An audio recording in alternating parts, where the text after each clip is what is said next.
hear all that? Oh, no, huh? What? What are you, deaf? No, you're hearing things, man. It's your prejudice against Italians. All right. Yeah, but that is what it is. All right. I don't even know if we're live right now, but you guys better let me. Oh, it looks like we are. Or at least we should be very soon. It's saying redirected to it. We're waiting on vocab. Come on now. Well, have I started? Is it can you guys see if I'm live? It's saying I am, but then I can't see myself. Oh man, I hope it went to the right room. Did it? Oh, okay. Hold on. I think it did.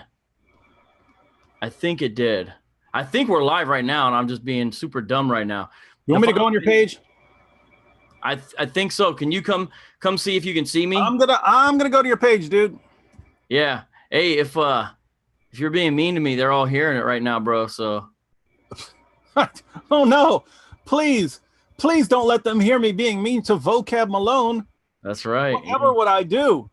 What if someone makes a video saying David Wood is mean to Vocab Malone? I know. Oh, yeah. There's gonna be a whole video of it. All right, you are live. I don't know if this was the same link, but it is. It is. All right, you're live. All right, is that you? Oh no. Is what me? That sound in the background. No, that's Is that Anthony? Yeah, mute Anthony until he's where is Anthony? Hey, Anthony. Oh, hey, he is muted. Yeah. Go on the YouTube page where you're looking and then mute the video itself. Don't mute your audio or you won't be able to hear the melodious sound of Vocab Malone's voice. Oh, okay. That was a sound from me. Oh, okay. That was you? How embarrassing, man. I know, right? All right. You gotta mute yourself in the future, man. Yeah, well, there's another window I had up. I always mute myself. Bro, I'm the one who taught you how to use this stuff, son. For some reason, though, I still don't know how to use it, so you haven't taught me anything. Oh, really? You don't know how to use it? No, not yet, but I will. Well, okay. Hey, one thing is, though, I don't see any comments. Do you see new comments coming? Yeah. There's like 80 people, and how come I don't see any new comments? That doesn't make any sense. Where, in the chat? Yeah, there's 81 people watching, and I see no new comments, so something must be wrong. But anyways. There's like 100 comments here, dude. No, I see old comments, but I don't see any new ones. They're all talking about they're waiting on me. No.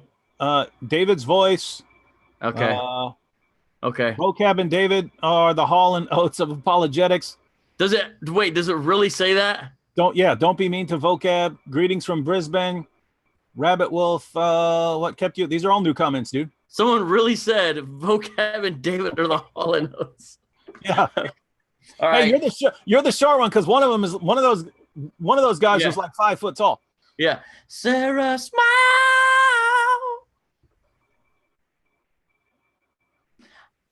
I don't go for that.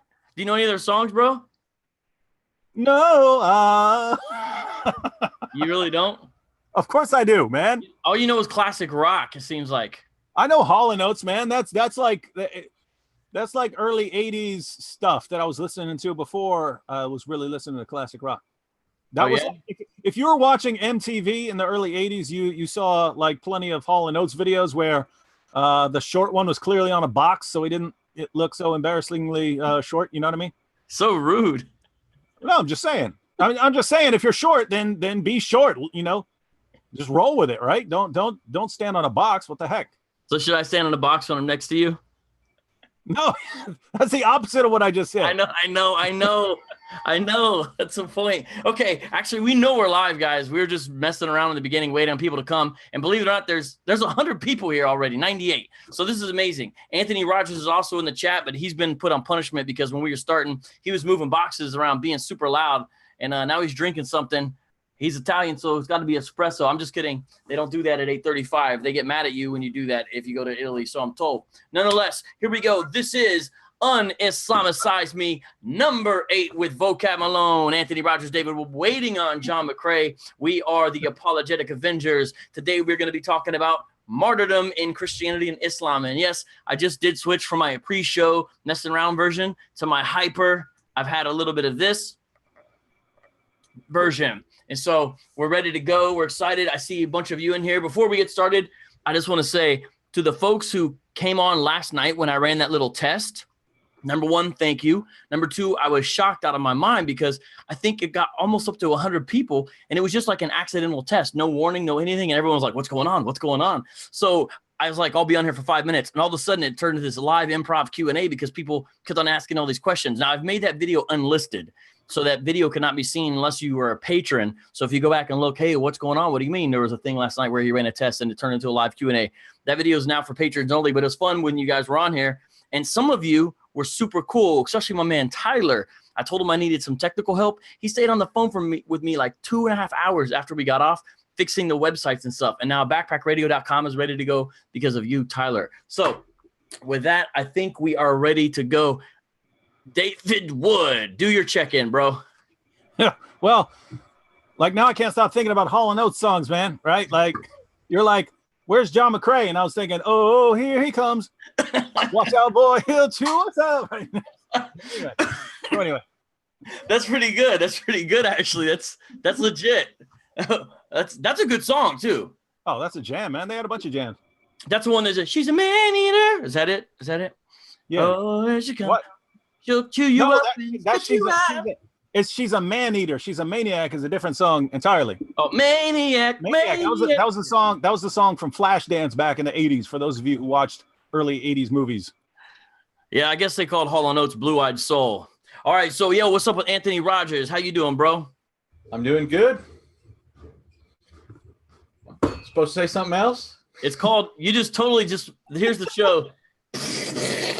I wasn't listening to you. I was doing something else. That's like a total energy lull.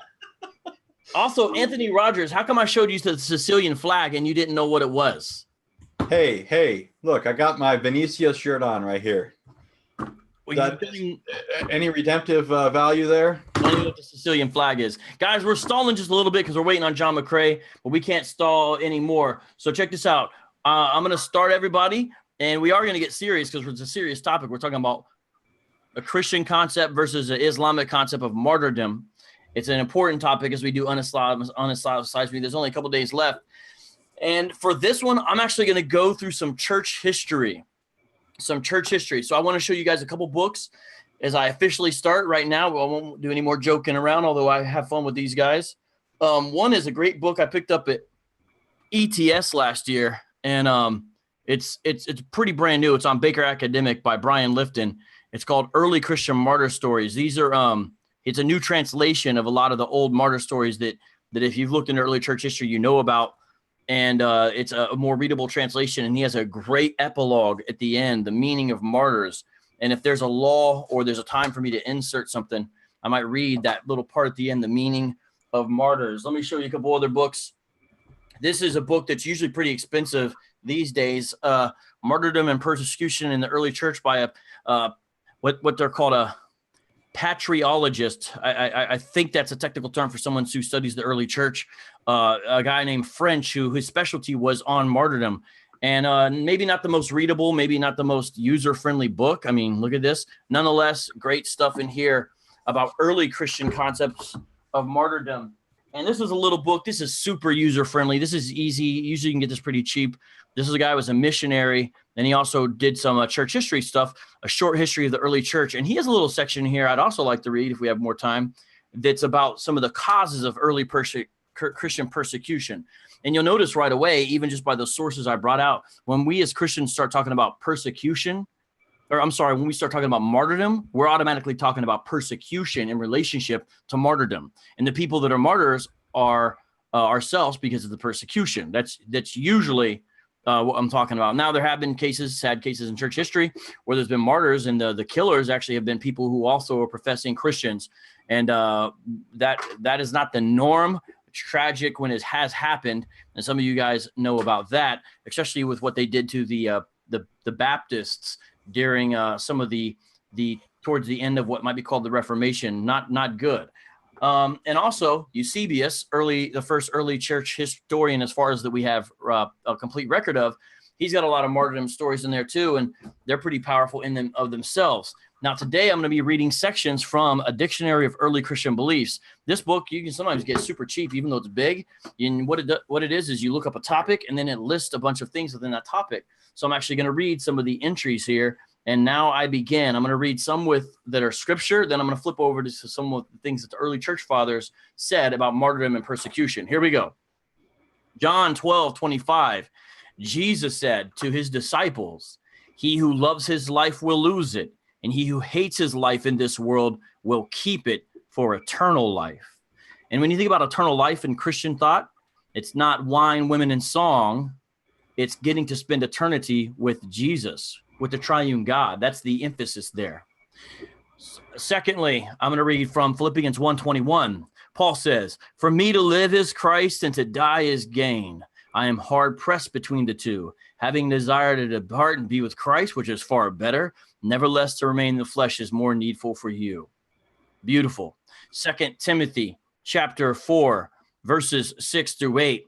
Paul says, "I am already being poured out as a drink offering, and the time of my departure is at hand. I have fought the good fight. I have finished the race. I have kept the faith. Finally, there is laid up for me the crown of righteousness, which the Lord, the righteous judge, will give to me on that day." And notice how the rewards for the Christian are things like a crown of righteousness. Again, it's not some carnal lust fulfillment. Revelation 2:13. I'm not going to read that, but it just refers to a church who held fast in the name of Christ. They did not deny the faith, and they were faithful martyrs, and they were killed. And Revelation 6:9-10 also speaks of that. Now I'm going to flip over to reading some sections from early Christian writers. Sometimes they're called early church fathers. Sometimes I'll use that phrase. Actually, it's less than ideal because they're not the fathers of the church. They're just simply early Christian writers or authors whose records we still have. But nonetheless, here we go. Let me read first from Ignatius. He's writing around 105 or 106. And Ignatius was on his way to be a martyr himself.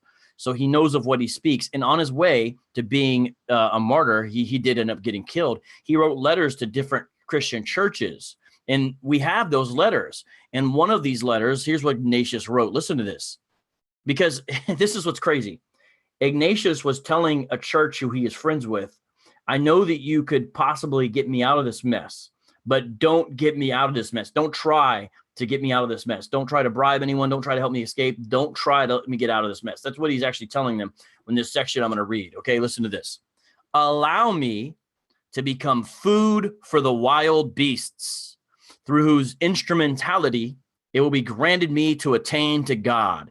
He's saying, when I go to the Colosseum, let those beasts eat me up, because that's the way I'm going to go get seeing my God. "I am the wheat of God, so let me be ground by the teeth of the wild beasts, so that I may be found to be the pure bread of Christ." I mean, this is not, hypothetical. He is on his way to being a martyr, and he was martyred. He was persecuted and killed. Listen to Polycarp. He was an elderly man when he wrote this, around 135 in his epistle, and he also died as an old man, and he could have got out of it, but he did not. He says, "All the martyrdoms were blessed and noble, and they took place according to the will of God. The martyrs despised all the torments of this world, redeeming themselves from eternal punishment by the suffering of a single hour." Now, there was in the early church sometimes the idea of an aspect of redemption brought via martyrdom, and that has to be looked at. But theology of martyrdom in early church is an interesting subject in and of itself. And check out Justin Martyr. I like what he said, and his last name was not Martyr. Why is he called just a martyr? Well, I'll give you one guess: because he became a martyr, therefore just a martyr. I like what he says, though. He has a couple of quotes I want to read. "Though threatened with death, we do not deny his name." That's around 160. Because what it is the Romans viewed the Christian theology as unpatriotic, because the Romans had a cult of the genius of Caesar, is what it was called. And part of the cult of the genius of Caesar was to go light incense and dash a little pinch of something in his honor and his genius, and swear that he is Lord. But the Christians wouldn't do that. And so because they wouldn't do that, they were viewed as unpatriotic. The Romans actually didn't care, by and large, if they worshiped Jesus until it got in the way of Roman higher values. And one of them was the unification of the empire. So the Christians viewed this as denying the name of Jesus, though, as you could well see. Let me read another thing that Justin Martyr said about martyrdom. "It is evident that no one can terrify or subdue us." I love the subversive, rebellious nature towards the world of these early Christians. It is evident that no one can terrify or subdue us, for throughout all the world we have believed in Jesus. It is clear that although beheaded and crucified and thrown to wild beasts and fire and all other kinds of torture, we do not give up our confession. But the more such things happen, the more do other persons and in larger numbers become faithful believers and worshipers of God through the name of Jesus. Oh, man. Do you hear this? Again, this is Justin Martyr around 160. This is powerful stuff. Let me show you here something from Clement of Alexandria. Clement of Alexandria. He wrote around 195. Listen to what he said. And, you know, Clement, he's from Africa, North Africa, Ignatius, Antioch, Polycarp, Smyrna. Justin Martyr may have been a Samaritan. He was at least born in the Palestine area. So, you know, you see the diversity of the early church as well. But let me read here what Clement said. We have exhibited before our eyes every day abundant sources of martyrs who are burned, impaled, and beheaded. The fear inspired by the law, leading as a pedagogue to Christ, trained all of them so as to manifest their piety by their blood. So notice, you know, it's because they're students of Christ that their holiness exhibited by their willing to die for their faith. I'm going to skip. There's a lot of Clement of Alexandria quotes. Can't get to all those, but I want to look at another one here of, where's that one? Where did it go? Oh, yeah, Tertullian. So Tertullian's also a North African man. Listen to what he wrote in 197. No one suffers willingly, since suffering necessarily implies fear and danger. Yet it is our battle to be summoned to your tribunals. So he's saying to the Romans, like, it's not like we're doing this on purpose to us, but, you know, it appears that it's God's will for us to be summoned to your seats of judgment, in essence. And I'll watch what he says. So that there, under fear of execution, we may battle for the truth. So Tertullian sees this as a stage in which the truth is played out as the Christians are speaking to Roman prosecutors who are persecuting them. But the day is won when the object of the struggle is gained. This victory of ours gives us the glory of pleasing God and the spoils of life eternal. Therefore, we conquer in dying. We go forth victorious at the very time we are subdued. Again, notice this total reversal of the normal expectation of things. And here Tertullian is speaking in almost triumphalistic language about Christian victory in terms of dying. What a beautiful, amazing thing. I gotta read another, because Tertullian had a sharp pen and a sharp wit. Let me read something else he wrote in 197. The more often we are mown down by you, the more in number we grow. The blood of Christians is seed. For who that contemplates it is not excited to inquire what is at the bottom of it.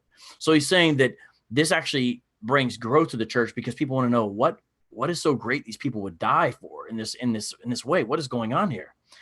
Who, after inquiry, does not embrace our doctrines? And when he has embraced them, who does not desire to suffer, so that he may become a partaker of the fullness of God's grace, that he may obtain from it complete forgiveness by giving his blood in exchange? For martyrdom secures the forgiveness of all offenses. Now, again, I'm not saying we totally agree with some of the theological elements that come out of the early Christian understanding of martyrdom. Now, sometimes we could look at this in other ways, like saying perhaps that they viewed martyrdom as proving you were truly a Christian, because people did go back. People did recant even during those days.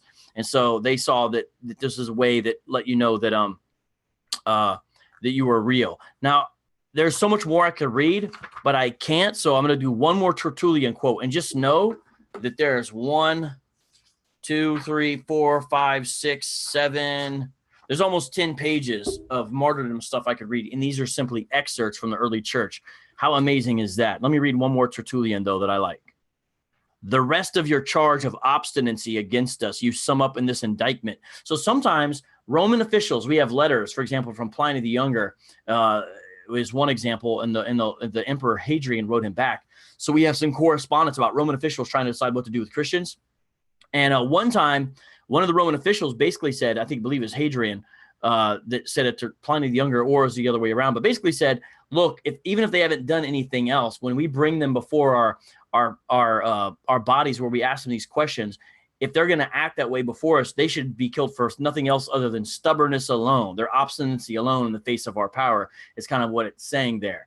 And so the Romans didn't take too kindly to some of the Christian sort of in your face against the persecution. And in fact, one of the later emperors, who was kind of called a philosopher emperor, he wrote, I believe it was, I think it was Marcus Aurelius, if I'm not mistaken. I think it might have been Julian the Apostate, but I got it over there. I'm pretty sure it's Marcus Aurelius. And he said, basically that it's good to die like staring death in the face, in the face like a man, but don't do it with great melodrama like the Christians, because he had a sort of a stoic aspect to him, and he saw that the Christians did face down death, but he viewed it as melodrama, because they would go out preaching and stuff like that. It's just interesting to see pagan perception of Christian martyrs back in the day. Now, let me read the last one. And remember, these are all before 200. Hardcore persecution didn't stop until 325 when Constantine came to power, and still it didn't completely stop because he wasn't in charge of all the empire or all the world for that matter. And of course, this is just the early part of the church. We could go all the way up until now, the 21st century. We have organizations like the Spirit of Martyrdom and Voice of Martyrs, and you can find out what's going on now in places like China and North Korea and Cuba, and the list goes on, obviously in the Middle East. So let me read this last quote, and then I'm going to hand it over to you guys. The rest of your charge of obstinacy against us you sum up in this indictment, that we boldly refuse neither your swords, your crosses, your wild beasts, fires, or tortures, such as our obstinacy and contempt of death. All our obstinacy, however, is with you a foregone conclusion based on our strong convictions. It's saying that we're going to be like this because of what we already believe. That's why we can do this. For we take for granted a resurrection of the dead. Hear that? So this shows you that your theology should affect the way you live. What's a practical outcome of believing the resurrection of the dead? One is that you're not as afraid of death. You guys see that? Hope in this resurrection amounts to a contempt of death. Oh man, that is beautiful. Hope in this resurrection amounts to a contempt of death. Now, if we flip over, you're going to start seeing when we start talking about the Islamic understanding of martyrdom, it's not hope in this resurrection that amounts to a contempt of death. It's, hope in, and the things that they're hoping in are not really noble, ideal things, as we'll come to see here. And that's why there's a desire or a love or a celebration of death radically different. And that's really the thesis of today's show. So with that, I begin to open up the mics. Anthony or David, before we kind of hardcore kick things off, something to add or say? I'm gonna look through the comments while you guys are speaking. Well, there is something obvious to say before we even get started. You have to send out birthday wishes to anyone whose birthday is today. Yep, we do. Oh, you want me to do it? I mean, I could sing it. What do you want, man? I'm Hall or Oates, one of them. Oh, you want to sing together? I wasn't suggesting that, but we can. Oh, I got an idea. Hold on. I got an idea. David, okay. I got an idea. Are you ready for my idea? Yeah. Okay, listen to this. We're going to do the whole show, okay, like our normal time. Then at the end, like with 10 minutes left, I'm going to give the Zoom link out. And everybody that can come in on Zoom is going to come in. And I'm going to bring all their cameras up and all their mics open. And then we're going to sing happy birthday together, everybody. All right, that works. Yes, that's an awesome idea. And hopefully John McCrae will be here by then because he's the only one of us who can actually sing. So go ahead. I'm glad you brought that up though, D Dizzle Dog. No, I got some crazy pipes on me, man. They don't call us Hall and Oates for nothing. That's right. Hey, I can sing Italian. Shut up, your face. Go ahead, do some of it. No. Maybe for the later plan that you have down the road. Okay, whatever. I could do this, but I'm not going to do it. Okay, go ahead. Hey, real quick, shout out to the super chatters. G-Con, again, every time I see G-Con, I have to remind everyone, the whole reason we can do Zoom and all this stuff is because of G-Con's generosity to us. So grace and peace right back at you, G-Con. G-Con is super close to getting 1,000 subscribers. So everybody, please subscribe to G-Con's channel. He's a great young apologist, and he's out there in St. Louis. and he's just a funny dude. Also, I missed a couple people earlier. So there's 2 other super chatters I got to give a shout out to. Alexander II says, are there radical scriptures in the New Testament? Well, Alexander, it depends what you mean by radical. Could you kind of define what you mean by radical? But I think by any definition, there are radical scriptures of the New Testament. But do you mean radically loving, radically violent, radically, what do you mean by that? So help us out on that, Alexander II, please, and we can talk about that. Roger Vega, also in the super chat, shout out to you, says division among peoples is what enabled Islam. Christians, Jews, Hindus, and Buddhists unite to defeat Islam. David, we'd love to have you back in our church in San Antonio. Well, I can agree that Buddhists aren't necessarily known for making Christian martyrs. However, I'm not real crazy about an ecumenical all religion kind of idea against Islam, because I want to still evangelize the Jews and the Hindus and the Buddhists as well. And when I think about defeating Islam as far as a Christian, I think about defeating the ideas of Islam in accordance to 2 Corinthians chapter 10. But nonetheless, I think I know what you're trying to say, but I want to give my take on that. And thank you for being in the super chat. So David, what you got, bro? You want to go first or second, Anthony? Oh, I don't care. I do have something to say if you want me to kick it off. Anthony, can we do it like this? Anthony, can we do it like this? Oh, my bad. I should have another view, by the way. Anthony, can we do it like this? Whatever you're going to say, can you put it into 2 sections and then bring the first section right now? And then you stop at a halfway point that you're now inventing in your mind. Then give it to David, and then David will come in and then do the other half. Is that cool? You see what I'm saying? I assume you're talking about giving something of the Christian view and then talking about the Islamic approach. Well, whatever it is you're going to do. I'm just saying, have David come. That way it's not, that way we've got interaction is what I'm trying to get going here. But go ahead, bro. Okay, yeah. I just want to bring up 2 things really quickly. First, just the original meaning of the term martyr that we now use to refer to those who have died testifying to the truth of Christ. The term itself simply means witness and didn't necessarily have reference to somebody who died. However, since those who bore witness to Christ in the face of hostility and so forth often lost their life, the term came to be used in that stricter sense. But here's a passage in the New Testament where Jesus is speaking of those who will be his witnesses, who will potentially go on to be killed. In Luke 21, he says, but before all this, they will lay hands on you and persecute you. They will deliver you to synagogues and prisons, and you'll be brought before kings and governors, and all on account of my name. This will result in your being witnesses to them. So there's the Greek term for martyr. And then he goes on to say, you will be betrayed even by parents, brothers, relatives, and friends, and they will put some of you to death. All men will hate you because of me, but not a hair of your head will perish. By standing firm, you will gain life. And there, of course, he's talking about eternal life. So this just underscores much of what you were already talking about. The Christian concept of martyrdom is that of bearing witness to Christ to the point of death, and has nothing to do with seeking to execute those who refuse to believe, or spreading the truth of Christianity or of Christ by means of the sword or through force. Yeah, no, that's good. I'm glad you brought those out too. And I mean, there's a lot of scriptures. I mean, we didn't even go to the old covenant scriptures in the Old Testament, but you know, we've talked about New Testament stuff, but there's examples of martyrdom clearly in the Old Testament. In a way, you could begin all the way with Cain and Abel, and then just go through the list and see the persecuted righteous that Hebrews speaks of. So yeah, no doubt. In fact, here's Hebrews 11:36. It says, some faced jeers and flogging, referring to Old Testament saints, while still others chained and put in prison. They were stoned, they were sawed in two, they were put to death by the sword. They went about in sheepskins and goatskins, destitute, persecuted, and mistreated. The world was not worthy of them. They wandered in deserts and mountains and in caves and in holes in the ground. Yeah, that's right. Someone just came in and said, what's the topic? The topic is a Christian understanding of martyrdom over and against an Islamic understanding of martyrdom. And someone else said, don't forget that Buddhists are martyring Christians in India. I'm not sure. Hey, I'm always willing to learn. Maybe you mean, I know there's some more radicalized Hindus who martyr Christians in India. If Buddhists do, I haven't heard about that. I'm not saying that they don't in India.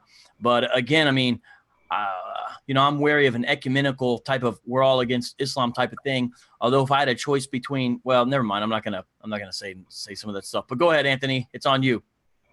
No, that's what I wanted to say. David can take it up from there. Oh, that was super short. Anthony Rogers. Well, you wanted me to back and forth with David here, so he's learning, folks. I have other passages if you want. You can teach an old dog new tricks. All right, what you got, David?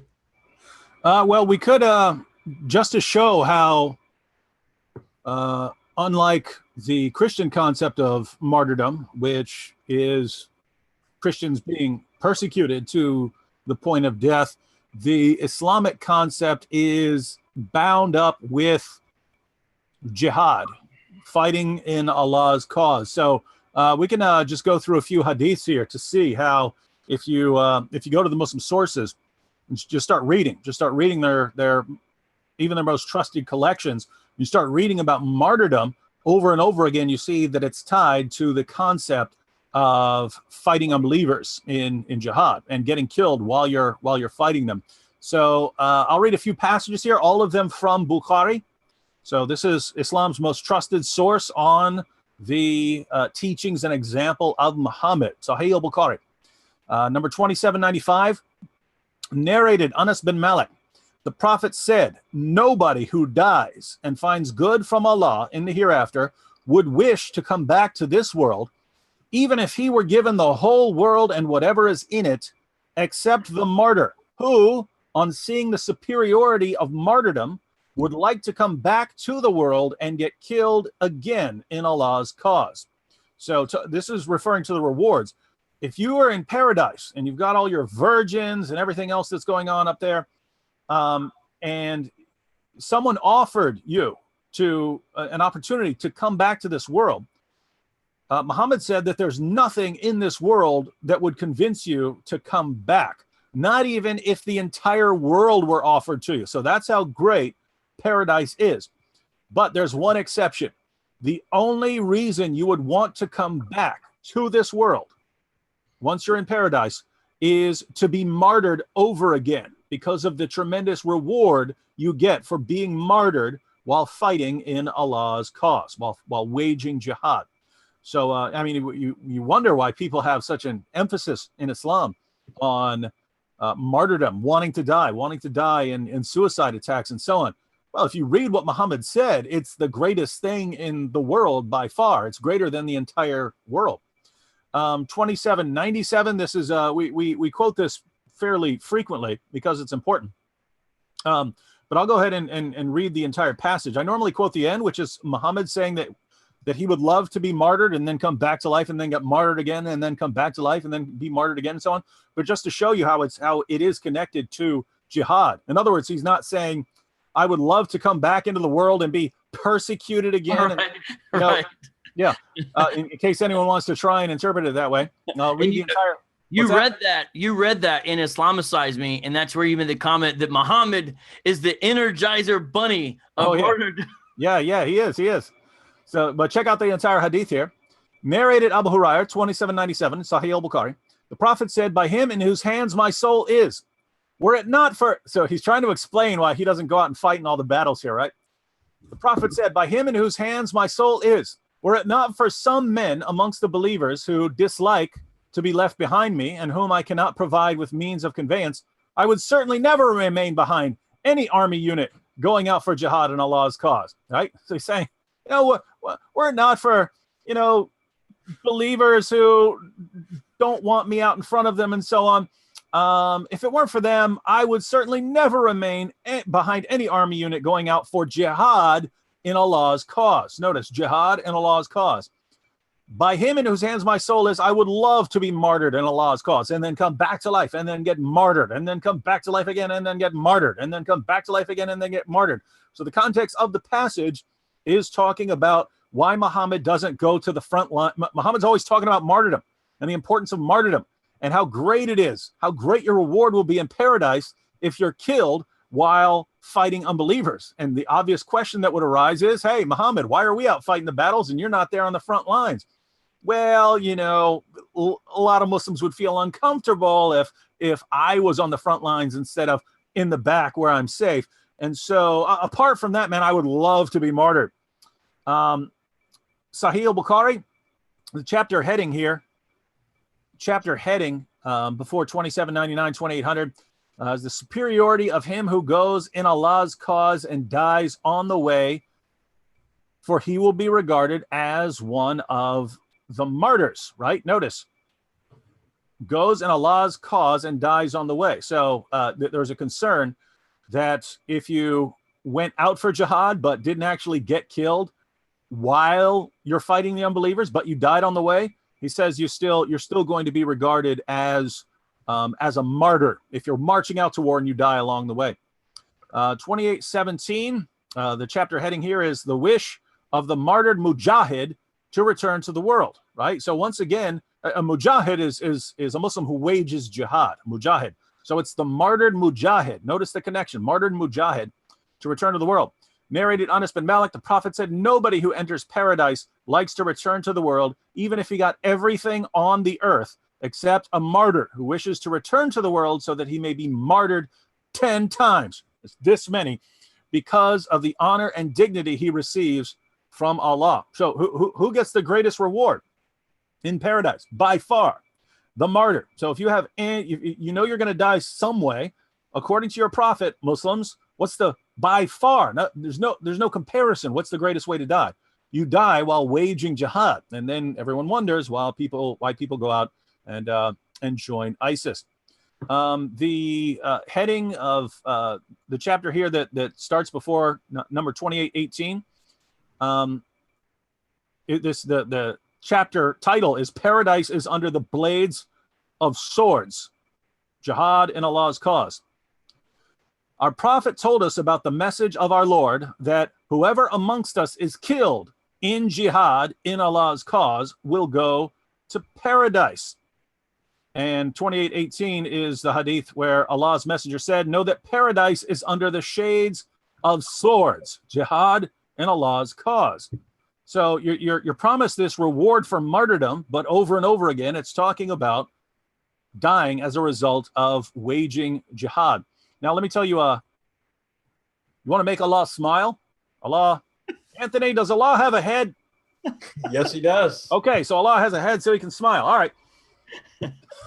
So Isn't there, in fact, something funny about that, the Hadith as well as the Quran are both really clear about the fact that Allah literally has a face, as well as other anatomical features. Well, there's a passage in the Quran that causes Muslims a good bit of trouble because it says that everything shall perish except for Allah's face, which means that you're going to get this like Cheshire cat or something at some point.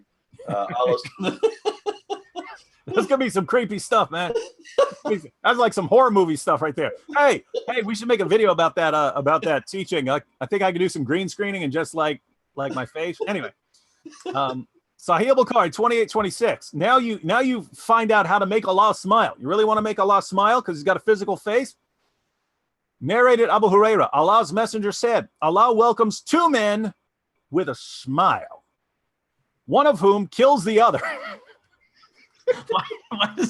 Hang on. You got to understand where it's going, right? Allah welcomes two men with a smile. One of the two men with a smile, one of whom kills the other. Hang on. Allah welcomes two men with a smile, one of whom kills the other, and both of them enter paradise. How so? Well, keep reading. One fights in Allah's cause and gets killed. Later on, Allah forgives the killer who embraces Islam and also gets martyred in Allah's cause. So these two guys are fighting. You got a Muslim and a pagan. The Muslim wages jihad against the pagan, and the pagan wins, and he kills the Muslim. And now the Muslim goes to paradise because he's guaranteed paradise because he's a martyr. He died while trying to slaughter this pagan. But now you got this pagan here. He's in all kinds of trouble. But wait. He eventually converts to Islam, and then he decides to go out and kill people in the name of Allah. And as he goes out to kill other pagans, his former family, his former friends, he goes out to kill them, and he gets killed too. And now they're both in paradise, and who's left smiling? Allah. Didn't you say there's some instances where the sources say there's times where Allah smiles and you can see his back teeth? Yeah, his molar teeth. It says that a lot, especially with respect to Muhammad, but it's not used exclusively of Muhammad. It's used of Allah as well. Now, a lot of this, there's a lot that's involved in all of this, but you know the game that Muslims will play with whether a hadith is sound or not, and so forth. And so you have to get into that sort of discussion. Right. But the hadith are sound. Many of the hadiths that refer to Allah's anatomy can be found in Bukhari and Muslim. They're not. So they're Sahih. Yeah, they're Sahih. The one I mentioned the other day was a mass narrated hadith. I mean, it's found all over the place. It talks about going to find Muhammad because he was unique by virtue of being created with Allah's hands. And there are even hadiths that talk about Allah stroking Muhammad's back. So Allah gave the first back rub in history. He was the first masseuse. And then it says did he pet the mole on Muhammad's back? I would not want to give Muhammad a back rub because they had that big nasty mole on it. And I'm dead serious there, right? I mean, come on. Is that the only reason why? It was like the size of a bird egg on his back. He got this big nasty mole. I can think of several other reasons why I would not want to give Muhammad a back rub, but okay. There is a hadith that says that Allah put his palm between Muhammad's shoulder blades, and Muhammad could feel its coldness in his chest. So Muhammad felt the cold, icy touch of his deity, which is, of course, very touching. You know what? Hey, imagine he turns around and then Allah's entire body fades away, except for his face. You know what? Allah, when he's this is different than what we're talking about, but it reminds me of Thanos all of a sudden. Like, it'd be funny if you had we had a Islamic version of Avengers, and instead of the 5 Infinity Stones, it'd be the 5 pillars, the five pillars of Islam stones, and then it'd be like. This is why Vocab should never be allowed to make videos. He comes up with really weird ideas. You got to keep this guy off YouTube, man. That's what happened when you let me loose and Islamicize me. Because remember, originally the milking scene was going to be people just go into a room with her and they come out with a milk mustache. Yeah, it was going to be very. And then your entire mutta scene with you and John and little Debbie, that was all you. I didn't know what the script was. You guys just went off. I was preparing something else. And you guys came out. I didn't know what it was. I didn't know what it was until I was editing it. Oh, really? Yeah, I didn't know what was on there until I started editing the video. And what'd you think? Were you? All right. What a swirl. I thought you would have edited out that joke. I was kind of hoping you would edit out that joke, honestly. That was all John. You should have told me that. Yeah. You can't trust John either. Well, I can't trust you either. Okay, anyways, okay. So back to the serious topic. I'm sorry, guys. Anthony, as you were saying, or wait, as someone was saying, yeah, Anthony. I was reading some passages. Let me finish up these last couple passages here from the hadith, because there's actually one that is relevant to Dennis, Giovanni, and Jamal in Islamicize Me if we had died, right? Because it's amazing how much Muhammad's revelations and teachings are influenced by his followers complaining and getting worried about something, right? So so he's running around talking about how great it is to be martyred while slaughtering unbelievers in the name of Allah. And a bunch of his followers start complaining, but, I'm dying of a plague here. I can't even fight. I'm not even going to make it to the battle. I'm just going to die of this plague. Or, oh, my stomach is killing me, Muhammad. I'm going to die from stomach pain here. I can't even fight. I can't even go out and fight. What about me? And so Muhammad declared that they're martyrs too. Let me go and read it. So this is the chapter heading is about martyrs other than those who are killed while waging jihad. Sahih al-Bukhari 28:29. Narrated Abu Huraira, Allah's messenger said, 5 are regarded as martyrs. They are those who die because of 1, plague, 2, abdominal disease, 3, drowning, or 4, wrecking of a building, and 5, the martyrs in Allah's cause. So the martyrs in Allah's cause, those are Allah's cause is actually going out fighting and waging jihad. But notice, plague, abdominal disease, drowning, or wrecking a building. So, I mean, just imagine. So Muhammad tells you that you can wash up using the water from the well of Buddha, which is got, dead dogs floating in it. used menstrual rags, human waste. They would dump their toilet buckets into this well. Muhammad says, go ahead and perform your ablutions with that stuff. So you're rubbing this stuff all over you. And then lo and behold, you get massive stomach pain. You feel really bad. What's Muhammad's solution? Camel urine. So you go get some camel urine, you drink your camel urine, you're getting sicker and sicker, and then you die.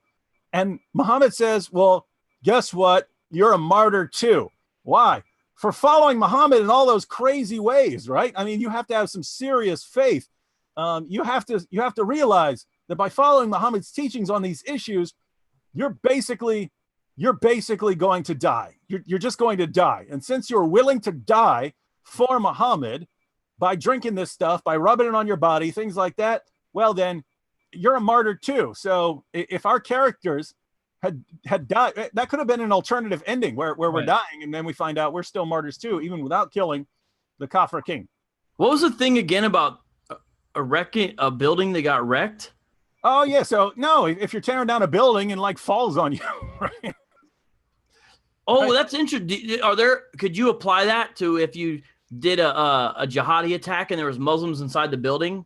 Yeah, I'm not positive about the meaning. I think it just means like you're doing demolition work, like not waging jihad, because then you would be dying as a jihadi. No, I'm saying like say you're a Muslim inside the building and the building falls on you because of. Oh yeah, you're good to go. Yeah, matter of fact, you could point that out. So yeah, so in other words, the question here, ladies and gentlemen, is if you were Osama bin Laden and you were concerned about killing Muslims in the 9/11 attacks, should you be concerned? Now, I've never seen them bring this up, but their claim usually is Islam allows collateral damage. And we know this because in the early Islamic wars, they would use catapults to attack towns. Mm-hmm. They would launch rocks and so on. They would use catapults, even though there were Muslims in the town. And so they knew that there was a risk of hitting a Muslim, of killing a Muslim with the catapults, and yet it was perfectly acceptable. So the reasoning of people like Osama bin Laden is that since the early Muslim community thought that it was acceptable to kill Muslims, not because you're targeting them, you're targeting other people, but you understand that war's a bloody mess, and so you might actually kill Muslims in the process. That was fine for them. So the reasoning of people like Osama bin Laden is, and they've stated this, that it's okay to kill Muslims as collateral damage. If you're not targeting them, you're targeting unbelievers. But as far as this, saying that if you die in a collapsing building, that it's okay because you're going to be classified as a martyr, then all the Muslims who died in the 9/11 attacks, who weren't involved in the attacks, they just died in the attacks, well, they were killed in a collapsing building, so they're Islamic martyrs as well. So that's kind of what I was thinking. I'm wondering, hey, there's some funny jokes in here, bro. First of all, somebody brought up, they said like, well, I don't think, we're talking about Allah being Thanos. Somebody said, I don't think Allah has alpha and omega beams. Now, this takes a little bit of nerd knowledge, but dark side. Omega beams, yeah. Yeah, so dark side was before Thanos, and Thanos was sort of totally copied. Yeah, like dark side, made it for Marvel. That's kind of a funny joke, alpha and omega beams. Mm-hmm. And then someone else said, well, if Allah's head was all that's left and it's just smiling teeth, could it be the backpack? There you go. Okay, let me give a shout out to the super chatters. Ben West, I've seen you before. Thank you very much. I see you again. Apple Goo in the super chat. Shout out to you as well. Lily R, I believe you're the one from Brooklyn, aren't you? I think that's what you told Jeff the other day. Shout out to you in the super chat. And 10-4 Little Al in the super chat as well. So shout out to all the super chatters. Thank you guys very much. Okay, so I'm going to text John because he's supposed to be here. I'm going to find out what's going on with him. But he's a traitor, man.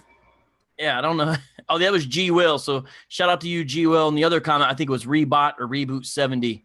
Forget how to say it. But all right, excellent. So let me read these last two hadiths here, and then I'm done. Stick a fork in me. Ready? All right. Bukhari 2972 narrated Abu Hurairah. Allah's messenger said, here's him giving once again an excuse for why he's not going out fighting on the front lines if martyrdom is so important to him. This is a parallel to the other one. Allah's messenger said, were it not for the fear that it would be difficult for my followers, so worried about my followers and this being difficult for them, that if it weren't for that, says, I would not have remained behind in any jihad in Allah's cause, but I don't have riding camels and have no other means of conveyance to carry them on, and it is hard for me that my companions should remain behind me. No doubt I wish I could fight in Allah's cause and be martyred and come back to life and then get martyred and then come back to life again and then get martyred. So notice he keeps making excuses. Hey, I don't have a camel. Well, Muhammad, I'm sure you could borrow one, right? I mean, with all the spoils of war you have coming in. In fact, bull, I've got all kinds of hadiths where Muhammad had camels. So notice I don't have camels to go out into battle, guys. That's why I don't wage jihad, even though I keep telling you guys to run out and die while slaughtering unbelievers. Even though I told you what a great reward you'd get, it's not for me because I can't find one of my numerous camels. Anyway, this is the Prophet of Islam here. Everyone has to go out and die for him while he stays behind because he can't find his camel, even though we know he has tons of camels.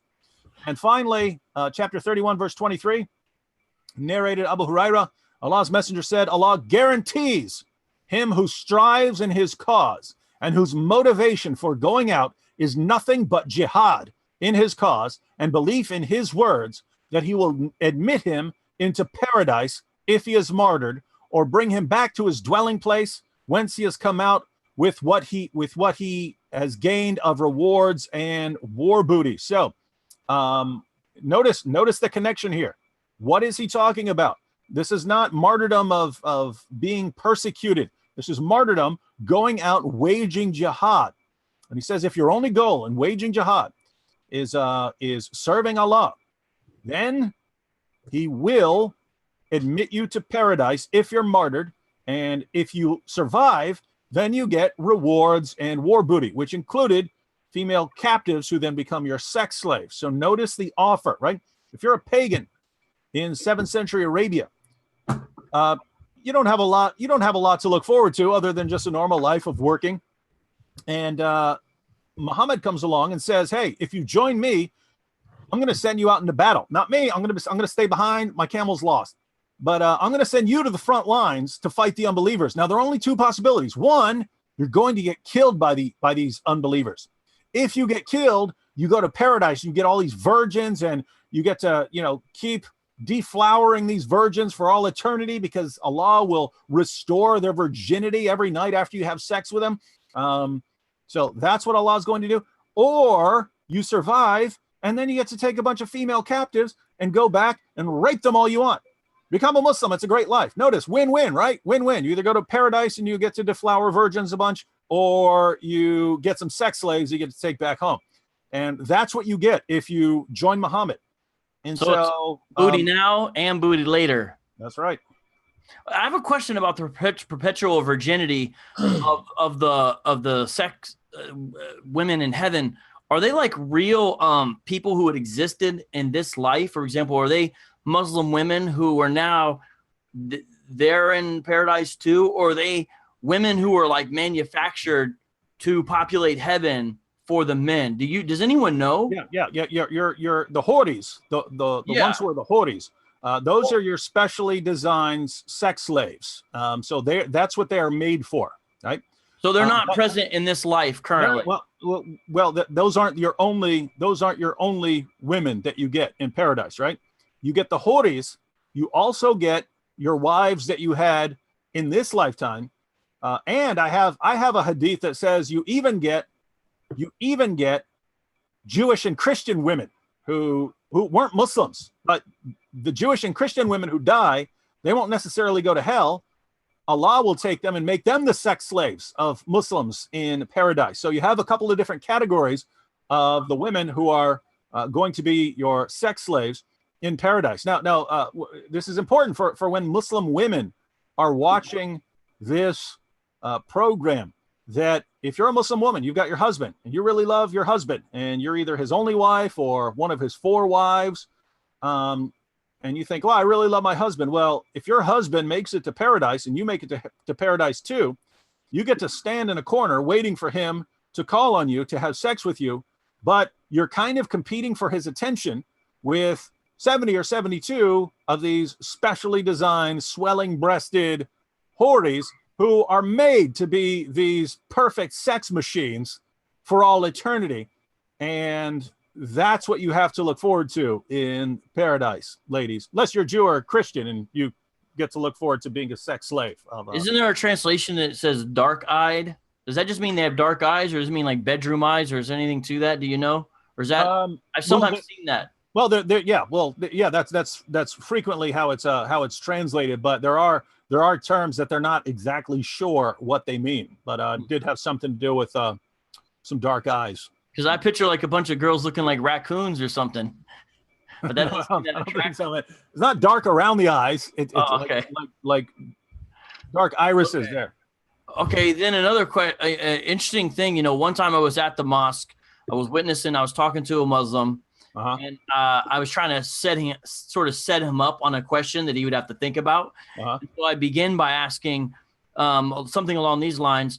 Sometimes you hear people say that Islam is not for women or all that, but you believe that if there's a faithful Muslim woman, that whether she's married or not, she will go to paradise if she's faithful in the final day. And the answer was, well, only Allah knows, but in general, yes, they would go to paradise. And I said, okay. And I was like, and also you believe that a faithful Muslim man, you know, I'm asking obvious questions here, that if they're faithful, they will go to paradise, correct? Yes. I was like, and you believe that these faithful Muslim men will have their wives they had on this earth, whether it be 1 or 4 or whatever the number is, with them in paradise? Yes, I do. I was like, and you also believe they would inherit a certain amount of virgins that they'd be able to have sex with in paradise as well. And he's like, well, that's what the sources say. Yeah, that's what I believe. I said, okay, well, can I ask you a question? What will the Muslim women who are wives of these men be doing while the men are having sex with their virgins they've inherited? And he went like this and said, this is dirty. How could you even be thinking such a thing about such a thing as this in paradise? And I was like, what? I don't understand. I'm trying to ask you. This seems like a conflict. And I said, do you think that would be paradise for the woman involved who was married to her man? And now he acted like I was thinking or doing something dirty by asking this question. Like, how could I dare say, what would the woman be doing while the other? And it was flabbergasting to me that he kind of, by me asking these questions, thought that I was being dirty. And anyways, I remember that experience distinctively, though. And again, the reason why we're talking about this is because we're talking about martyrdom today, everyone. And martyrdom involves, in essence, automatic entry into Jannah. And so because of that, that's one of the reasons why it's so attractive.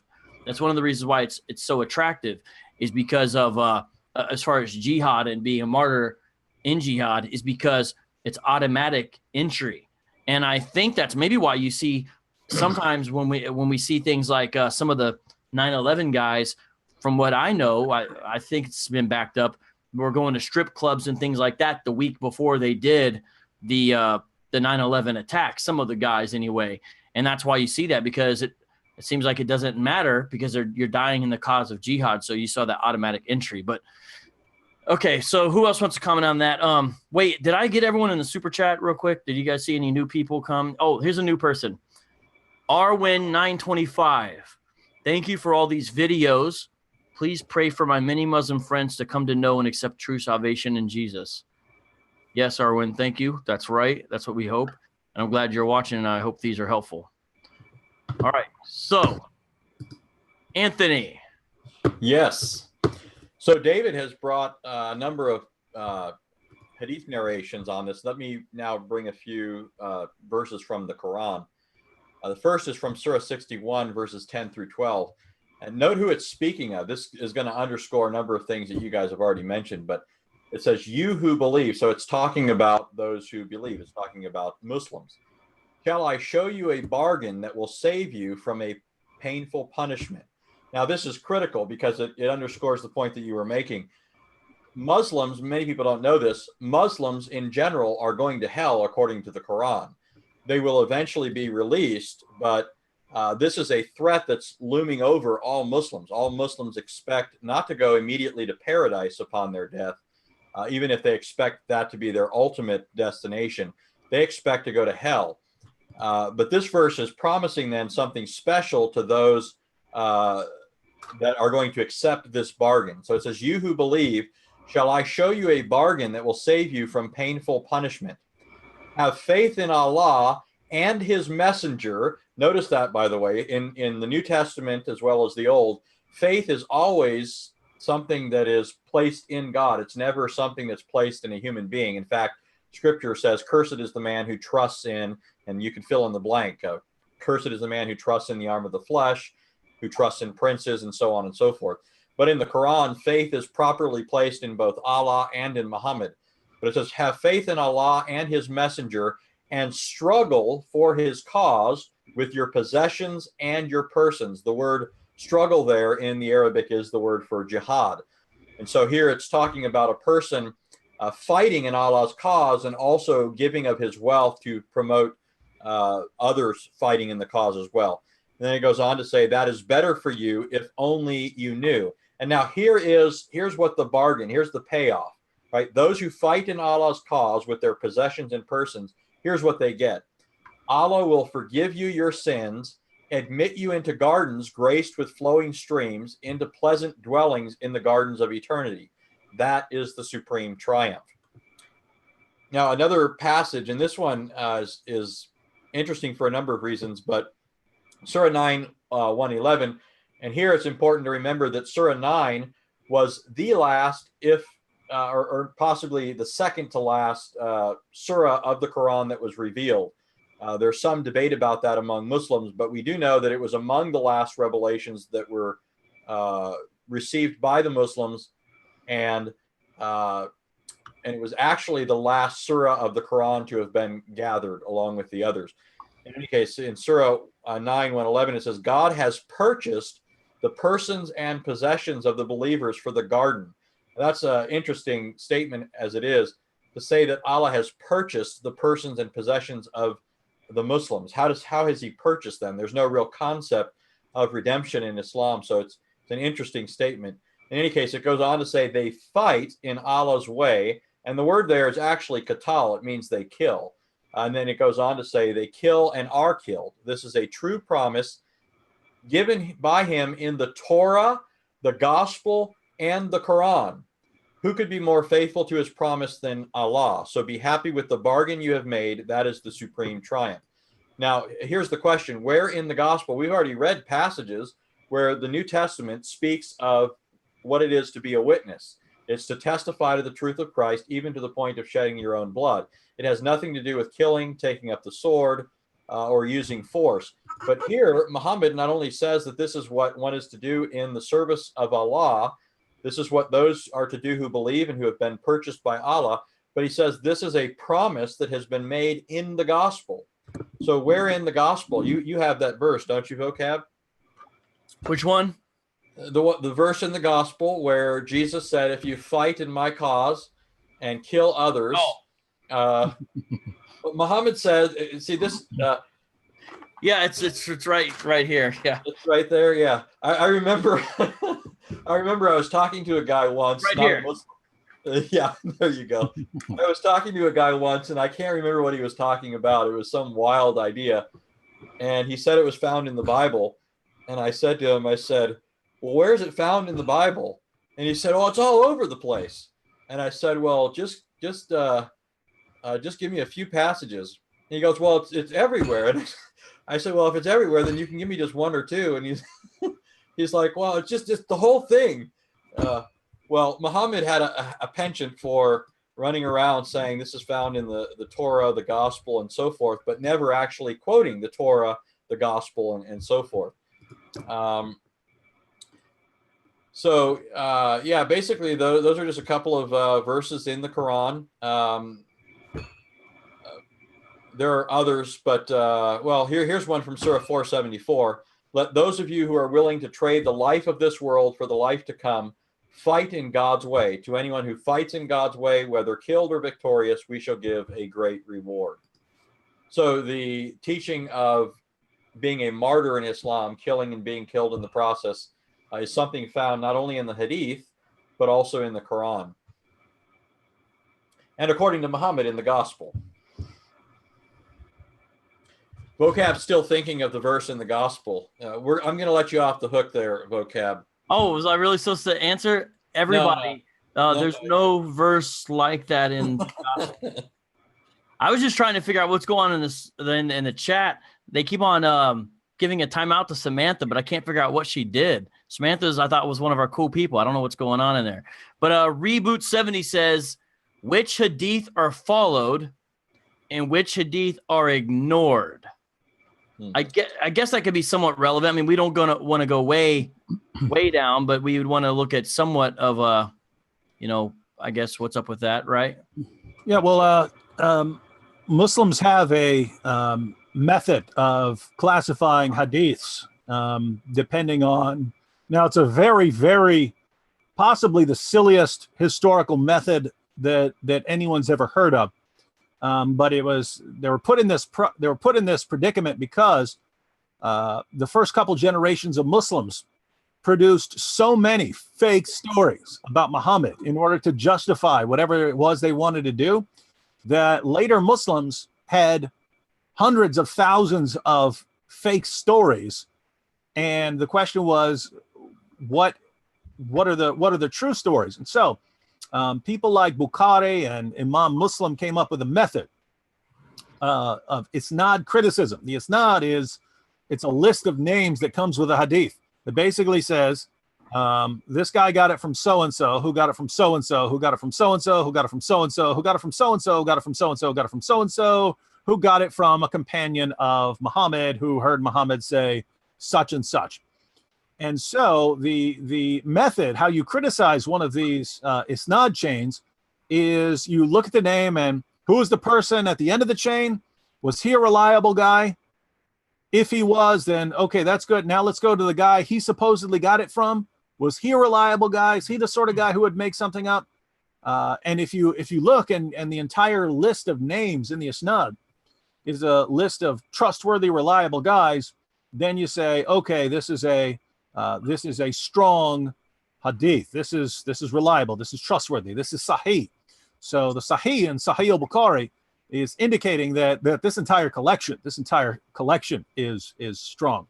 So that's the basic method. Now, why is that silly? Why is that ridiculous? Well, if you think about it, it's kind of circular, right? You've got a kind of circularity in there. Namely, you might know this Muslim over here down the street, and you might know, hey, this is where I got the story from. This is where I got the story from. And I know I can trust this guy. If he says he got it from so-and-so, then he got it from so-and-so. But how do you know if you can trust these guys from 3 or 4 generations earlier? How do you know if you can trust them? Well, you'd have to know that you have reliable historical information about them, right? You'd have to know that this guy from 100 years ago, I have reliable historical information about him. Well, how are you going to know if you can trust that historical information? Well, I check the isnad. Okay, so that's going to be a list of names of people going back to this guy's time, right? Is that how you're going to do it? You're going to have isnad criticism with this? And so you can never get off the ground. In other words, if you're 200 years after the time of Muhammad, like Imam Bukhari and like Imam Muslim, if you're 200 years after the time of Muhammad and you say, all right, I'm only trusting information, historical information, I'm only trusting historical information if I know that I can trust every person going on the list going back to the time of Muhammad. Okay, where are you getting your historical information to know that you can trust these guys on this list? You can never get off the ground with that method. You just have to say, okay, I'm going to trust a bunch of information about a bunch of people who came before me without knowing whether it's very reliable. And I'm just going to think that I can trust these guys, and then you can get started. Again, silliest historical method ever, but that's the best that Muslims were able to do, since they were swimming in a sea, an endless sea of false stories. Keep in mind, who are the people preserving the Quran at this time? The same people who are lying and inventing all these hadiths the entire time, right? But they're super trustworthy with the Quran, even though they're lying about their prophet the entire time. But this is how Islamic history works. And so people like Bukhari and Muslim had to sift through literally hundreds of thousands of stories that they felt were untrustworthy or deceptive to get to the ones that we now find in the hadith collections today. And so how you get through several generations of people who are making up false stories and conclude that you've got good, solid information about Muhammad is beyond me, but Muslims don't really have a choice, because other than that, they're not going to know anything about their prophet. Now, there's a second thing here as well. In addition to criticizing or critiquing the isnad, the chain of narrators, Muslims will often also refer to the matan, the content of the hadith, as a basis for determining whether it's a sahih narration or not. And this is also circular. In other words, what they're saying is, if the content of a hadith, no matter how much we can rely upon the chain of narrators, if the content of the hadith contradicts the Quran, then it's not a reliable hadith. And this causes a number of problems. Number one, I mean, it's circular because it assumes that Muhammad would not contradict himself, right? So if a Christian comes along and says, look, Islam is false because you have a contradiction within your sources. You have a contradiction between what Muhammad revealed from Allah, allegedly, and a contradiction in what Muhammad, who was inspired, allegedly gave forth as a true interpretation of the Quran or application of the Quran and so forth. And so, anytime a person is face to face with one of these conflicts, if he says, well, that's not a sound narration because it contradicts the Quran, he's simply begging the question. He's assuming in advance that Muhammad was a reliable source of information from Allah and therefore couldn't contradict himself. And so it's also non-falsifiable when you do something like that. But in addition, this ties or feeds back into what you were talking about the isnad. Suppose you have a chain of reliable narrators, but you have a matan or content that contradicts the Quran. Now you have a problem because supposedly you can trust all these people, but now you have to reject this hadith because it disagrees with the Quran. But now you've got these people in this chain that can't be trusted, which means you have to throw out a bunch of other hadiths. And this, I mean, most Muslims don't even really know anything about the science of hadith criticism or anything else, even from a Muslim perspective. And so you often get from a lot of Muslims a very knee-jerk reaction to certain hadiths that they recognize as either repugnant or just crazy and so forth. So I've had Muslims, and I know you have as well, you'll bring forth something from Bukhari or Muslim, and they'll say, oh, well, that's not in the Quran, or that's not taught in the Quran, or something along those lines. That's not a sound hadith. And yet they don't know the first thing about how to determine whether something's sahih or not. Yeah, it's almost like, from what I've seen, Anthony, it's like if it sounds bad, they just say, well, that's not authentic hadith. And it's almost like it's cultured by their sensibilities. Like a Western Muslim is real quick to say, oh, it's almost like, well, Muhammad wouldn't have said that or did that. It's this internal subjectivity. But what that shows is, and I know David's has more to comment on it, it shows really that almost the natural moral compass of people is pointed away from a lot of what Muhammad said or did.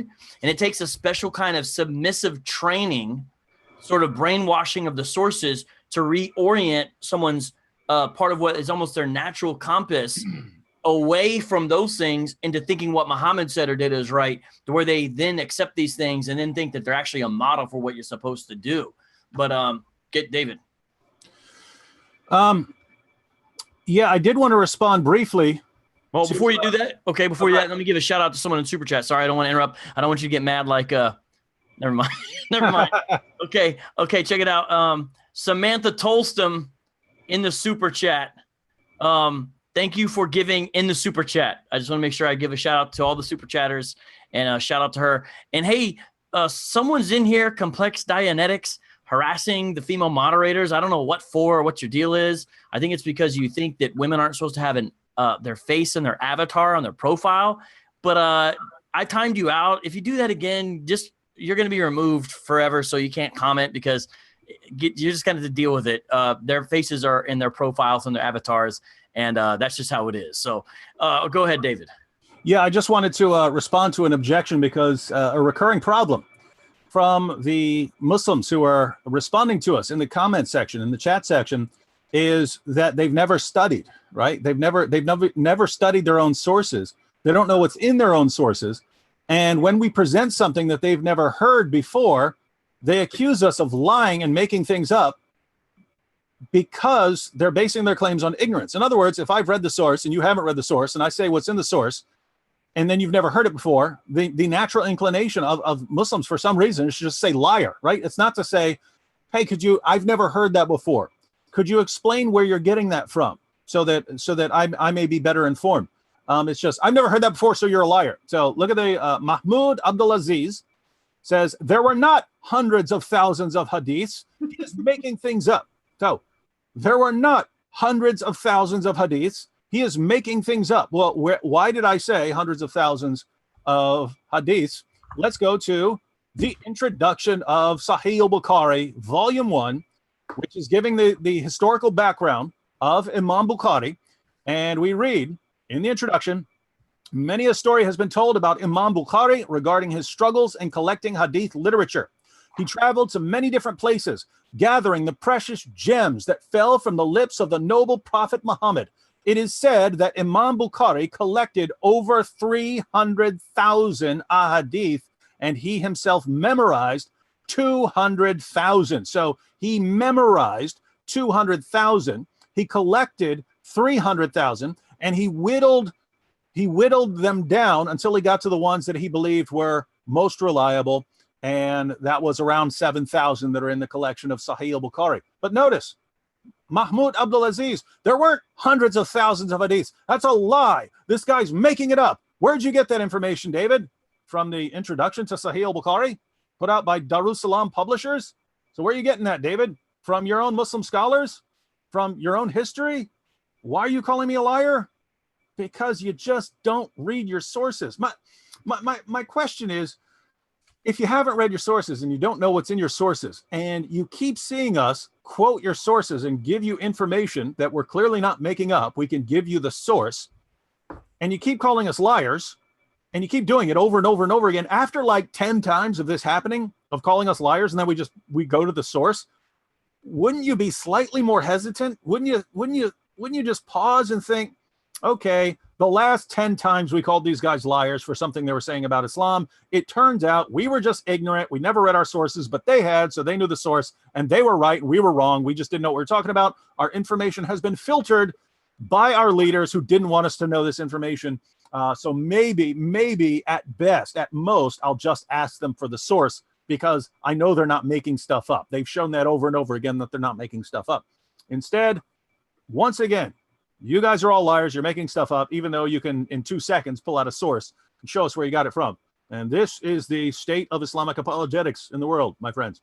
Also, David, didn't one of the hadith collectors, say something like, I left out the accounts which were made of Muhammad appear less favorable? Well, that's Ibn Hisham, the biographer? Yeah, so you had Ibn Ishaq. That's our earliest detailed biographical source on the life of Muhammad. But we don't have what Ibn Ishaq actually wrote.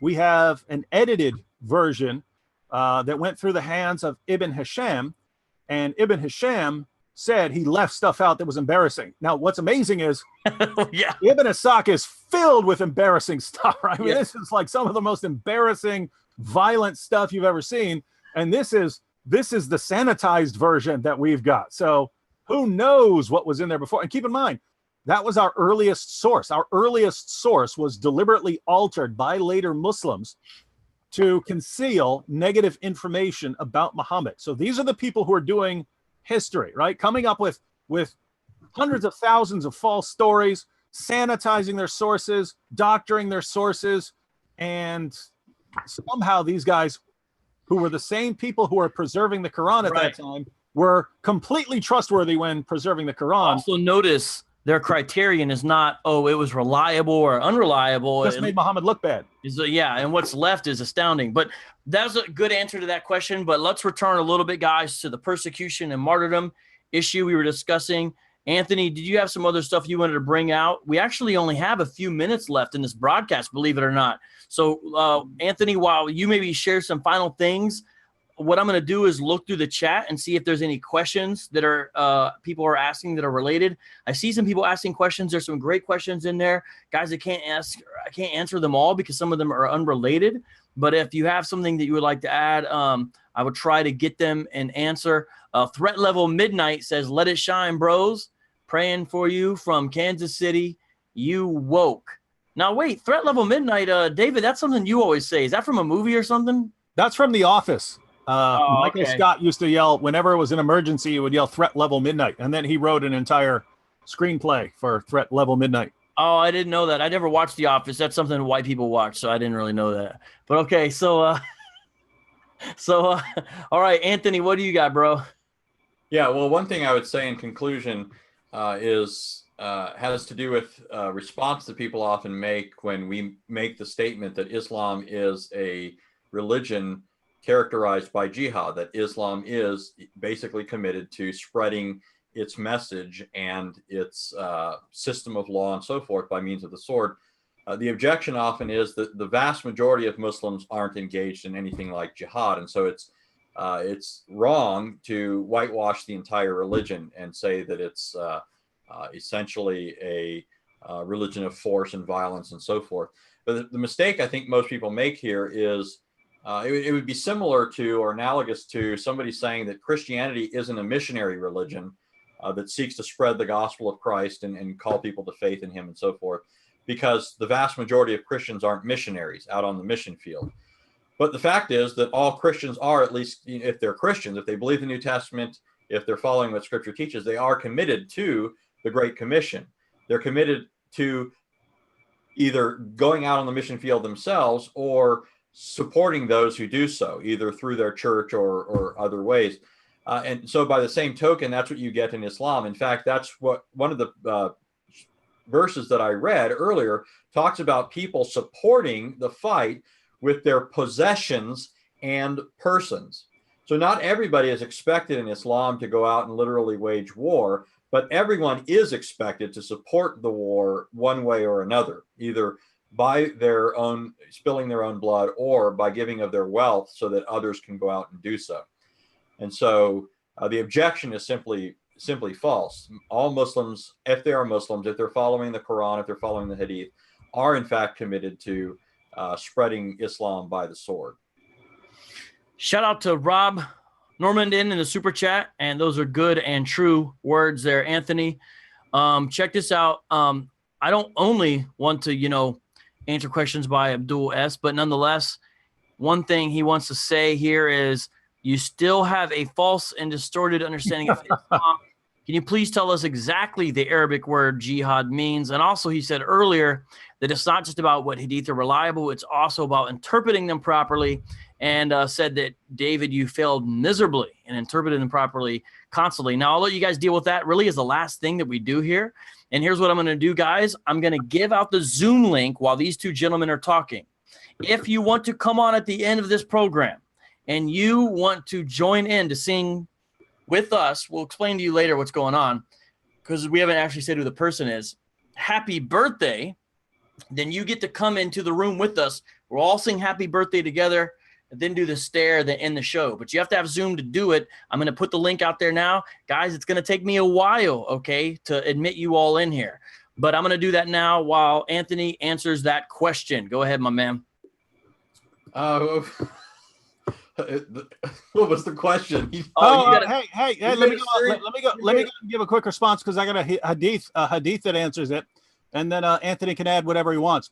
So the question was, what's the word jihad mean? Oh, all right. So the word jihad just means struggle or striving, and so there can be all kinds of struggling or striving, but that doesn't change the fact that the particular kind of struggling that's being referred to in many of the passages that we're quoting is striving or struggling against unbelievers for the sake of Allah.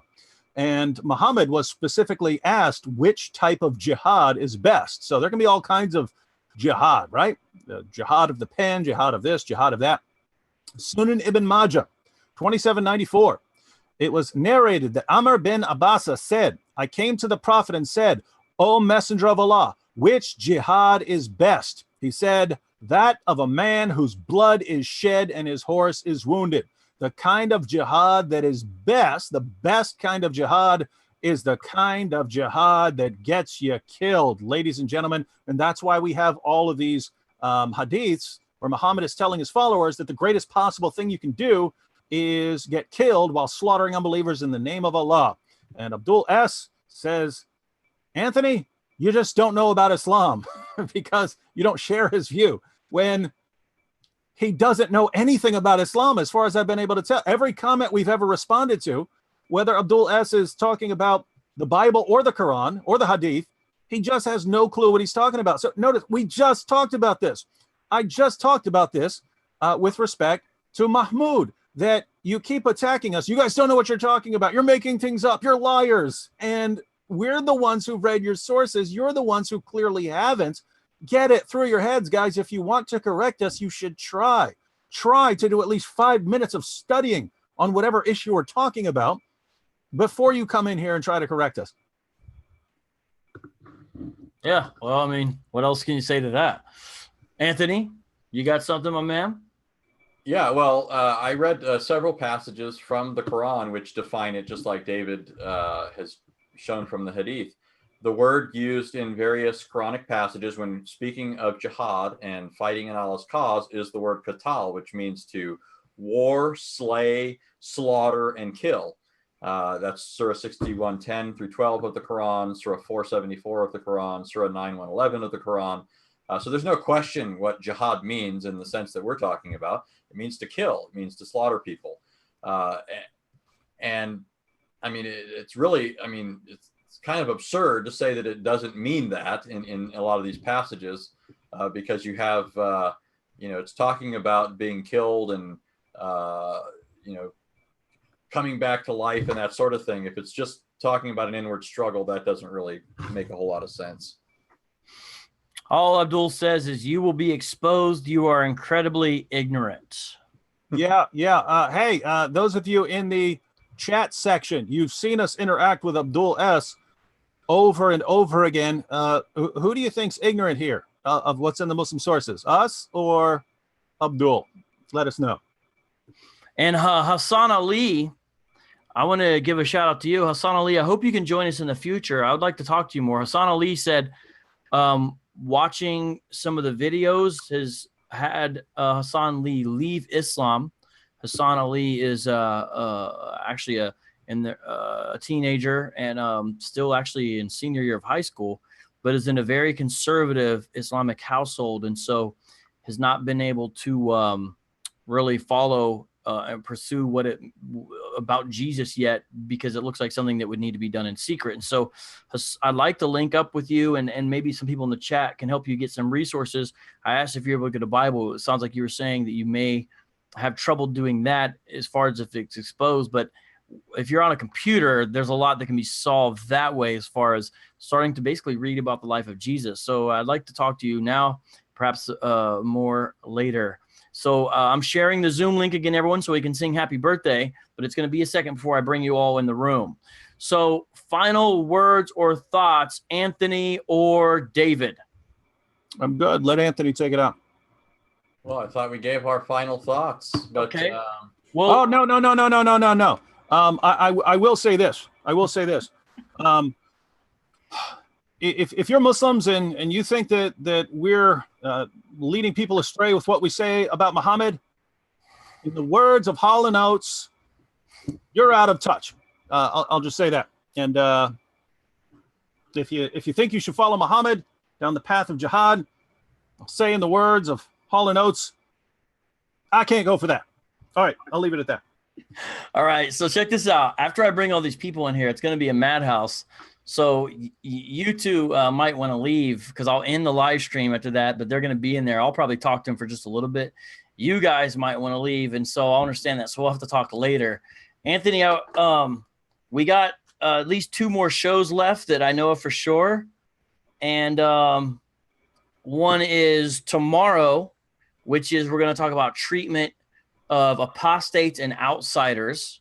That's tomorrow's. And then Mondays. He already says he needs sleep for that. Oh yeah. I remember Mondays. You're cold-blooded, man. Maybe you could be with us Monday. I'll hit you up. Monday we're going to talk about, we've talked about Islamicized. We're going to talk about Christianized, why we are Christianized in the sense of why we follow Jesus, why we became Christians, that type of thing. And that will be the last day on Monday. And then later on, we're going to do a bonus one of Robert Spencer. But David, did you say the epilogue's coming out this weekend? Yeah, it's pretty much done. I could have posted it today, but I figured that's more of a Sunday video. I was going to post it today, but yeah, seems like a Sunday video. So tomorrow, everybody, it's gonna come. And then also, there's I'm looking at in July is gonna be where I'm gonna start doing a regular broadcast called Backpack Radio Live with Vocab Malone. The first one's gonna be July 3rd.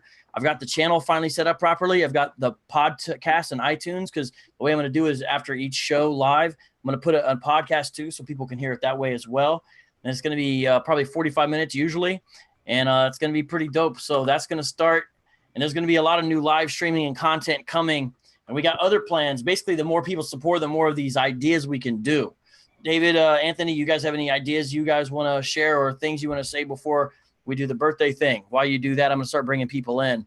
So yeah, unless things have changed for Anthony, we're planning on starting up a nightly series here, starting I think on Wednesday, 8 to 9 o'clock every weeknight, called Answering Islam Live, where we're going to be interacting with Christians and Muslims and whoever else on the topic of Islam and its relationship to Christianity, and going to be doing that daily. We're gonna see how it goes.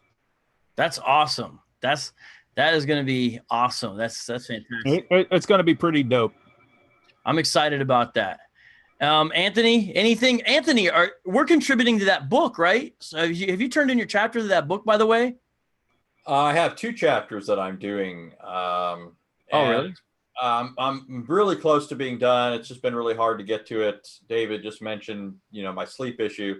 I work about 70 hours a week. I'm trying to, bring things down to a more manageable situation where I work less, but I've been working on it here and there. And so hopefully I'll be done pretty soon. All right. Well, guys, I need to tell you, when I'm trying to bring these people in, my Zoom is freezing. You're still live right now though, right? Yeah, no, I know. I'm bringing people in, but my Zoom's not letting me bring anyone else. The only way it's going to let me do it, I think, is if I quit, and I'm not trying to quit. So check this out. I need you guys to bring people in. I think. No idea what you mean. You got 28, 29 people in there already. Yeah, but you can't hear their voice. You can't hear their voice. You guys, I think I made you before it blocked me. Arax Us Arame. I think I made you a co-host. Can you check to see if I was successful in making you a co-host? Because if so, you're the only one who can bring people in now. I can't control anything. It's giving me the wheel of death. Guys, it's giving me the circular wheel of death. My Zoom is frozen up. Is this amateur hour here? Arax Us Arame, did I make you a moderator before I got booted? I think you saw that. I think I saw that you did. I think I saw that pop up. If I did, then bro, can you bring in everybody else? We're in vocab. Bring it. See, you got to bring the people in from an attendee to a panelist so they can all be heard. David and Anthony, can you do it? No, you're not co-hosts. I don't think you can do it. Okay, here's what's going to happen. I'm going to have to we currently have 27 panelists and 1 attendee. Right, but none of those people, you can't hear any of them. You got to take an attendee and promote them to panelists so they can be heard. Yeah. Can you do that? Yep, we're on it. We're on the case. All right, so you're the only one who can do it, though, I think. You know what I'm saying, bro? That's you, Nate, right? Yeah, that's me. Yeah. Hey, this was a brilliant plan, Vocab. Doing stuff without having any clue what you're doing here. Well, no, I know I know what I'm doing. My computer froze up in the middle of doing it, and Zoom is not letting me control anything. Zoom is freezing up on me. Do you see what I'm saying? So do 2 things, my man Nate. Number 1, switch it to gallery view instead of speaker view. That way it shows everyone's faces all at once. If you could please do that. And then number 2, if you could just bring in everybody together little by little and tell me when you've brought in everybody. Because you know on a Mac, when you get the beach ball and it's spinning, that's what my Zoom is doing. So it's not allowing me any controls. I know what I'm doing, but if I shut it down, I think the room will close down. That's why. Hey, when you click on gallery view, you see a buttload of people. Yeah, that's what I want it to be for everyone. I see a bunch of them. I see a bunch of them muted. I guess that's muted on their end. Well, I think my man Nate has to unmute them all too. Probably. Yeah. Because otherwise this won't work. My thing is frozen up. I'm worried that if I shut down Zoom, I'm worried the room is going to close. That's why. Hey, Vocab, I got an idea. Why don't we spend like 2 hours figuring this out? That'd be cool. Well, I think we're all here, and I think people can unmute themselves if they want. okay, everyone. I see a bunch of people there. Although I see mute, so anyone who's muted and it's on your end, unmute yourself. Everyone unmute yourself. Hurry. The sooner the better. I have no controls right now. Only Nate, you're the only person that has control, bro. So yeah, I see some people with their mics muted. I don't know if that's their end or end. No It's mute. only a couple people. Zuby Buzz and Sim238. I see mute signs on there. all right. Man, I wonder if I shut this down, if the meeting will end or what will happen. Is your camera on? Don't do it. Yeah, I won't do it. The problem Everybody's computer will crash. is Everybody's computer will crash. So give it a try. the other problem is Armageddon happens. the other problem here is that it's still on speaker. It's still on speaker view as far as the output that's coming over YouTube Live. We need to switch it to gallery view as far as the output that comes over to someone. Hey, if you someone's got to turn down their thing. Well, so is Nate. Can you make it where it's speaker gallery view for everybody? I wish I knew how. I have it speaker view on my end, but I don't know how to change the output. No, you want it to be gallery view. Yeah, There we go. I'm on gallery view on my end, but Oh, okay. Well, you might be able to hear us, but you might not be able to see everybody. Okay, well, is everyone ready to sing happy birthday to Anthony? let's do it. Sure. Oh yeah. All right. Anthony, we're not going to ask how old you are. But I will. How old are you, Anthony? Good, because I'd have to look at my license. No. I am 44. Oh, that's older than me, dude. I know. Hey, what are you, 42? I think so, but I kind of lose track. For like You. a few years, I thought I was a certain age, and then my mom was like, "What? No, you're not. You're older than that." And then You're such a young puppy. lost a year somewhere along the way. all right, everyone. Okay, so I think it's going to be stuck on speaker view instead of gallery view, but I can't control it. And if I shut it down, it's going to go out. So it is what it is. But today is Anthony's birthday, everybody. And so we're going to all together now sing happy birthday to Anthony Rogers. Who's got the best vocal cords amongst us all that will help us lead this? Melody, are you in here? We need someone who can sing. Melody's supposed to be able to sing. Who can sing out of all of us? I'm like Hall & Oates. Okay, David Wood, can you lead the singing for happy birthday to Anthony Rogers? I'm like the non-Italian Frank Sinatra. That's exactly what I was thinking about you. Totally. Okay, well, David Wood, are you ready to do it then? Yeah, let's go. Okay, Ready? 3, 2, 1. Happy birthday to you. Everybody. Happy birthday to you. Happy birthday, Anthony Rogers.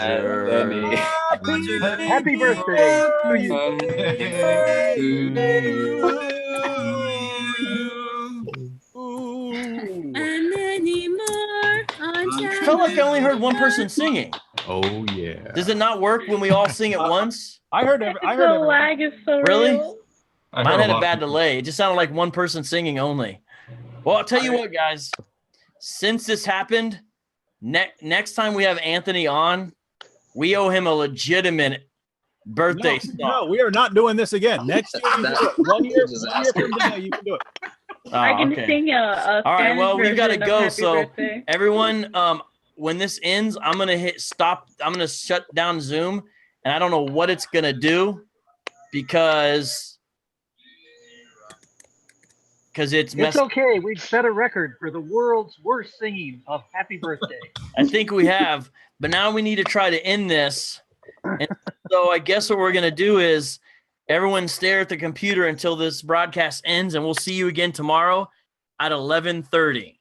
Hopefully it shuts down when I close out. If not, I'm gonna have to come back on and shut it down. I don't even know what it's gonna do right now because you guys know how this thing acts. All right, here we go. Oh boy. Good luck. See you guys tomorrow. Bye.